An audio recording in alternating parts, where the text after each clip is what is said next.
Begini Mbah, aku pengen nanya perihal masa depanku. Oke, mau tanya tentang apa? Jodoh, kesuksesan, atau bahkan umurmu? Semuanya Mbah, beritahu aku semuanya. Baik, mari kita mulai.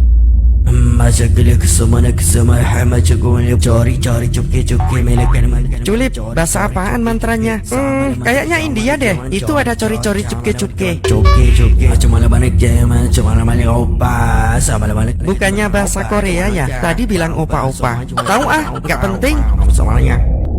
Menurut hasil penerawangan saya, jodohmu agak susah. Bisa dibilang kamu akan jomblo seumur hidup. Dari segi kesuksesan juga sangat mustahil. Hanya 10% saja kemungkinannya. Itu semua terjadi karena usiamu sangat pendek di dunia ini. Jadi aku akan mati Mbah? Tenang saja, semua itu bisa dirubah kok. Asal ada Simba batuk. Oh enggak, maksudnya itu fulus. Kalau itu beres Mbah, akan saya transfer ya. Asal takdir saya direvisi. Oke, siap. Lega deh. Akhirnya nasib buruk yang membayangiku selama ini sudah teratasi. Culap dan Culip. Loh, kok tahu? Aku kan sering nonton YouTube kalian. Lalu kenapa kamu masih datang pada peramal itu? Emang gak boleh ya? Kan kalian belum buat videonya. Dengar, mendatangi peramal itu bisa menggugurkan pahala sholatmu. Benarkah? Barang siapa mendatangi peramal lalu bertanya kepadanya tentang sesuatu, maka tidak diterima sholatnya selama 40 hari. Jadi sia-sia dong sholatku. Dan akan lebih berbahaya dosanya jika kamu mempercayainya. Sungguh.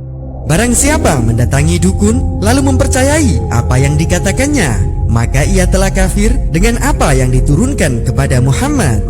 Tidak, jangan sampai itu terjadi padaku. Makanya, jangan sekali-kali diperdaya oleh bisikan syaitan. Baiklah, untung kalian datang. Makasih ya. Tunggu, nggak minta tanda tangan dulu. Jangan sok ngartis deh. Tidak ada seorang pun di langit dan di bumi yang mengetahui perkara yang gaib kecuali Allah. Julap dan Julip, tunggu pembalasanku.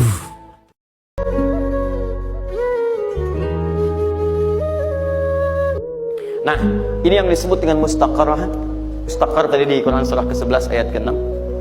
Ini yang disebut mustaudaah. Ya, menyebar. Di mana dia tersembunyi itu? Hanya Allah yang tahu.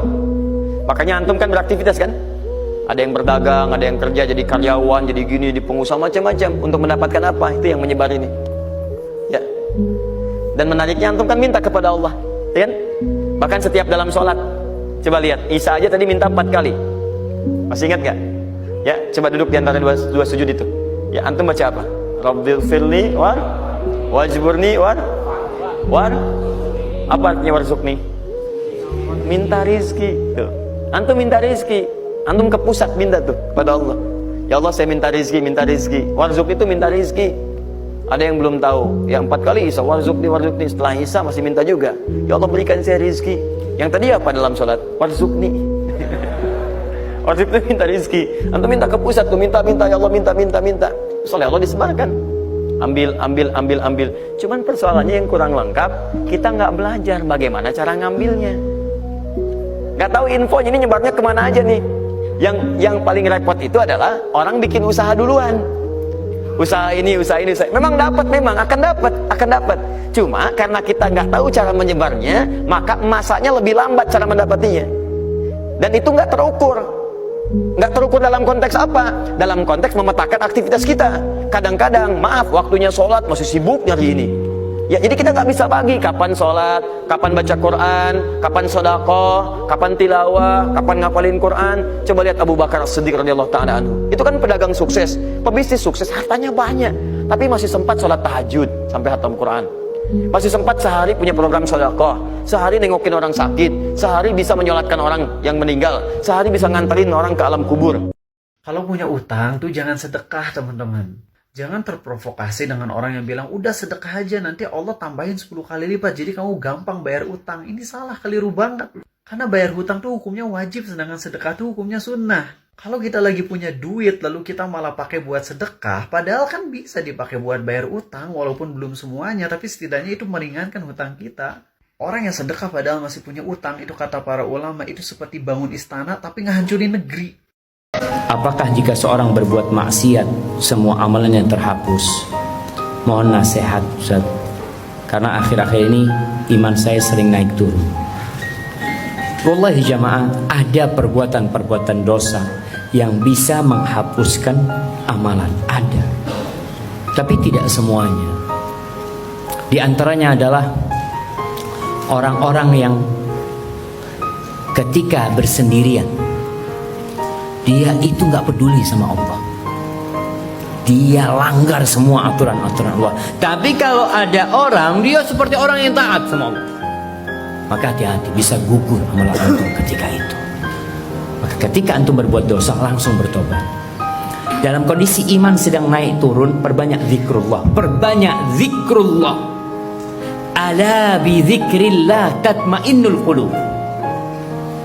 Di sini seorang kalau dia merasa ya Allah banyak perasaan yang gak enak, bisikan-bisikan untuk berbuat dosa, zikir. Perbanyak zikir pada waktu itu. Cari waktu-waktu tersendiri. Di masjid mamanya anak kalau di kamar gak bisa zikir Ustaz. Bahkan perasaan dosa, ingin berbuat dosa terus ada. Di masjid, gak usah pulang. Habis subuh gak usah pulang. Kalau masuk kamar sendirian kepingin berbuat dosa, cari sohib. Ngobrol sama sohibnya. Karena terkadang orang itu takut sama Allah kalau ada sohibnya. Tapi kalau nggak ada sohibnya, ya bisikan setan semakin kuat. Maka mudah-mudahan dengan cara seperti itu iman antum bisa terus terjaga. Dan itu biasa jemaah. Ada orang yang ketika imannya naik, Masya Allah, sholat qobliyah ba'diyah, imannya turun, dia tinggalkan qobliyah ba'diyah, nggak ada masalah. Artinya dia masih terjaga dari meninggalkan yang wajib. Tapi ada orang yang cuma punya yang wajib, nggak ada qobliyah ba'diyah, imannya turun, apa yang terjadi? Yang wajib ini berkurang. Ada orang yang seperti itu ya. Maka usahakan kita punya amalan-amalan sunnah yang itu akan menyelamatkan keimanan kita ketika iman sedang turun. Barakallahu fiik.